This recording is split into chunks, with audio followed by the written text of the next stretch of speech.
Hello and welcome. This will be our last unit on project management per se. We'll be coming back to it as you incorporate it in your assignments and as other topics touch on it. But for this week, we'll close out by giving you some hands-on experience with what we can, and then at least exposing you to some of the tools we can't really play with hands-on. This will be a relatively short lecture that introduces you to at least some of the tools you'll work with and look at.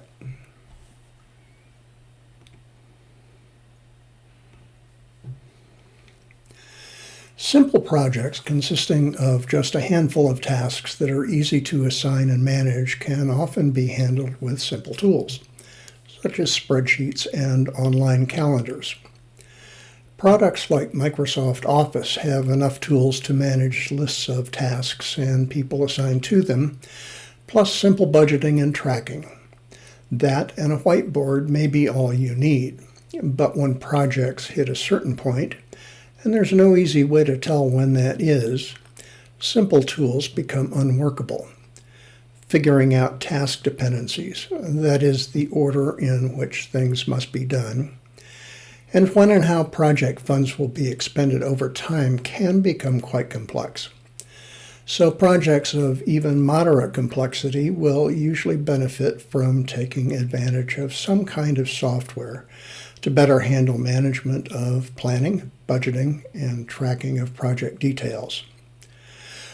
Project management software provides a suite of tools specific to project management that give the project manager and team the information needed to make sure projects are controlled as planned and that when there's slippage, appropriate corrections can be made.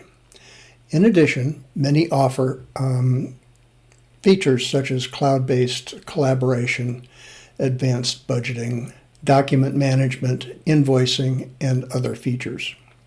There are dozens of products on the market, and I've provided some links in the reading section if you want to look at any of them. For our purposes, though, we'll start by taking a look at a few specific tools through the lens of one particular open source application. Probably the best known project management software application is Microsoft Project. And the default view and strongest tool in the project suite is probably the Gantt chart, which is a bar chart representing the project task list and calendar. It's possible to make a Gantt chart in Excel, and you can find instructions on the web, but without jumping through a lot of hoops, what Microsoft Project does that Excel does not is automatically calculate the critical path. The critical path is the longest sequence of activities in a project plan which must be completed on time for the project to complete on the desired due date. An activity on the critical path cannot be started until its predecessor activity is complete. If it's delayed for a day, the entire project will be delayed for a day, unless the activity following the delayed activity is completed a day earlier. By going through the tasks and linking them according to which task must precede which task can start with which, and so on, estimating how long each task will take, the software will compute the completion date of the project. Further, as the project is underway and the tasks are updated, the software will adjust the time to show real-time updates to the project completion date. The network view is another way to illustrate the critical path. And this is just another way of looking at the task list on the previous page, drawn in the form of a network diagram that shows all the ways of stepping through the tasks. In the days before software, these were manually calculated, and I've linked a couple of videos in the supplementary section that show how to do that.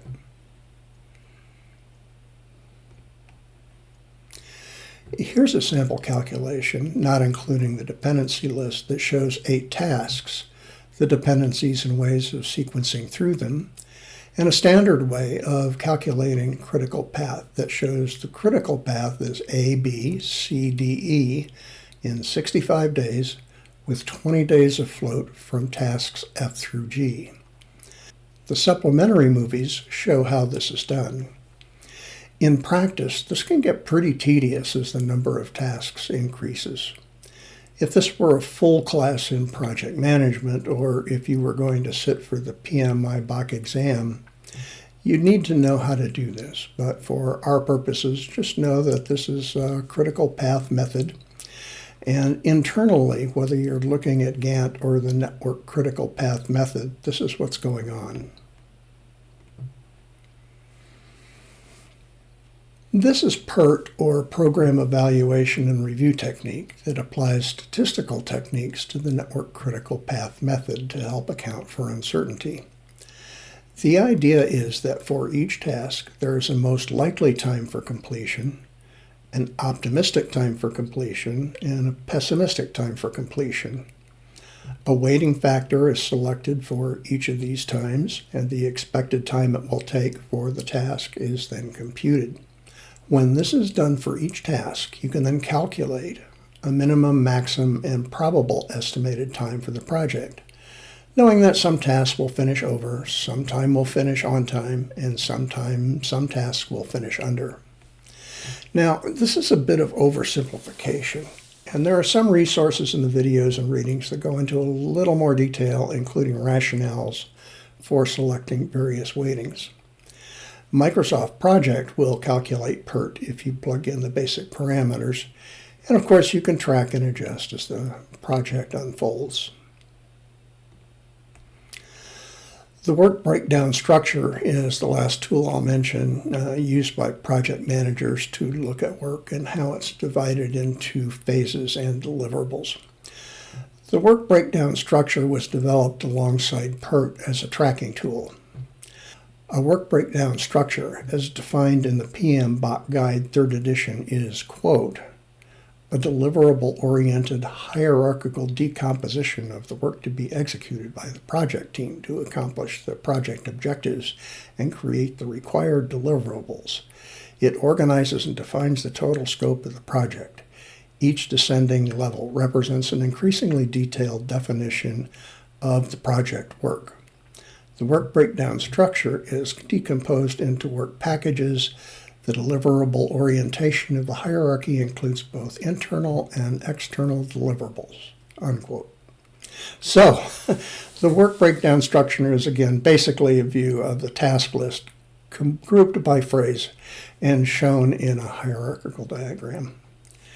Shown here is the work breakdown structure of the Project Libre application that you'll be using. It's really not the best because ideally you want more detailed budget information and a statement of deliverables, but it does show the basic concept. Your assignment this week will be to create and enter a short task list into Project Libre so you can review and experiment with the task list as viewed in Gantt, network, and work breakdown structure, and also create and assign resources. I have a separate movie showing you how. It's a little older, but nothing has really changed, so I haven't re-recorded it. That's probably enough hands-on work for you for this unit. Project Libre attempts to clone the Microsoft project, which really is dominant in the field. I've used Microsoft Project before on live projects, and I have to say that if I needed a project software for traditional projects, Microsoft projects would still be my choice. It's complex, it has a very steep learning curve, and it's very expensive. But it's very full-featured, and it does things that Project Libre simply doesn't. Project Libre is open source, but right now it doesn't seem to have a very active development team. I did find it a little buggy, although nothing serious, and it is cross-platform. So it's a good choice for us, and it's enough like Microsoft Project and some other software that whatever you learn will transfer. Also keep in mind that there are a lot of other software packages out there for project management besides these two. There's a Wikipedia article and a couple of other links that describe some of them. You can use something like Microsoft project for agile projects in the sense that if you have a large project where software development is only a part of it, you can put the major project into Microsoft Project or some other application and do your Scrum or Kanban as a separate process. But if the software dev is complex enough, as with your main project management, you're going to need some specialized software.